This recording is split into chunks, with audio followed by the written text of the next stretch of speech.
When my grandfather was 82, he said something that disturbed me. He didn't say he wished he had more money. He didn't say he wished he had a bigger house.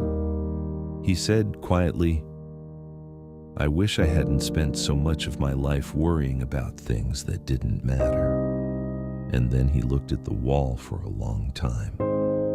That moment stayed with me, because when you're young, you think life is long. You think you have time to start later, time to fix things later, time to live later. But almost every old person will tell you the same truth. Later comes faster than you think. When you're young, life feels like it's about preparation. You prepare for exams. You prepare for jobs. You prepare for stability. You keep telling yourself, once I reach that point, I'll finally relax. But that point keeps moving. First, it's getting a job. Then, it's getting a better job. Then, it's getting more money. Then more security. And suddenly, 30 years have passed, and you realize you were always preparing, but never living. John Lennon once said, "Life is what happens while you're busy making other plans." Most people understand that sentence only when it's too late. One of the biggest regrets old people have is not failure, it's hesitation.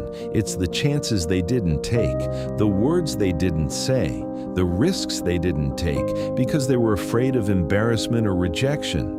There is a nurse named Bronnie Ware who worked in palliative care, taking care of people in their final days. She asked them one question: "What is your biggest regret?" The most common answer was not money. It was this: "I wish I had the courage to live a life true to myself, not the life others expected of me." Think about that. People don't regret failure. They regret obedience. They regret living someone else's script. When you're young, you think you have endless energy, endless time, endless opportunities. But time is not evenly distributed. You don't notice it day to day. But it's moving. Slowly, quietly, without asking permission. Steve Jobs once said, "Your time is limited, so don't waste it living someone else's life."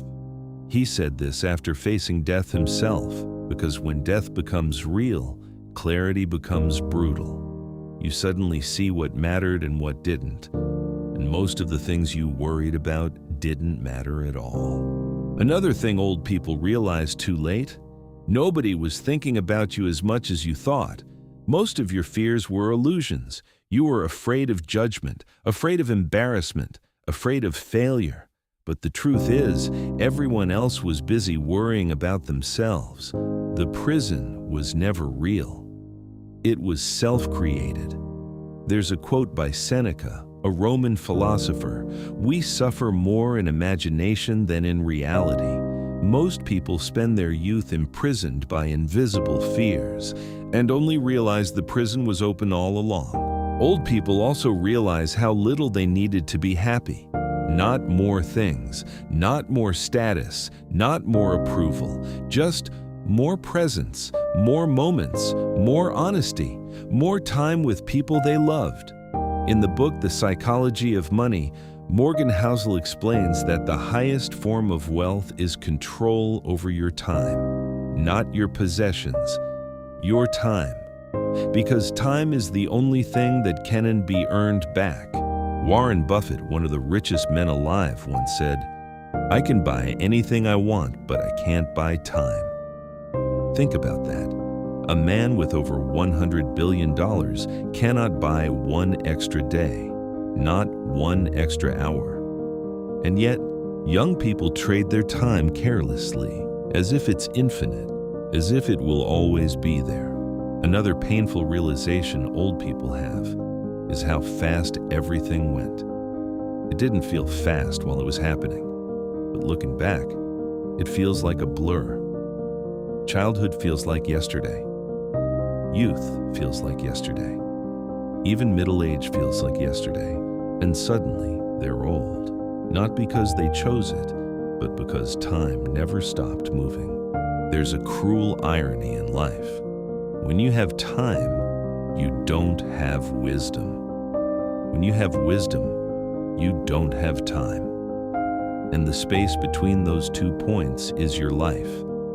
In the end, most old people don't wish they had worked more. They don't wish they had more meetings. They don't wish they had spent more time worrying. They wish they had lived more honestly, loved more openly, and feared less. Because the greatest tragedy is not dying. The greatest tragedy is reaching the end of your life and realizing you never truly lived. So the question is not whether you will grow old. You will. The question is whether you will arrive there with peace or with regret. Because one day, you will become the old person looking back, and the decisions you make now will become the memories you live with forever.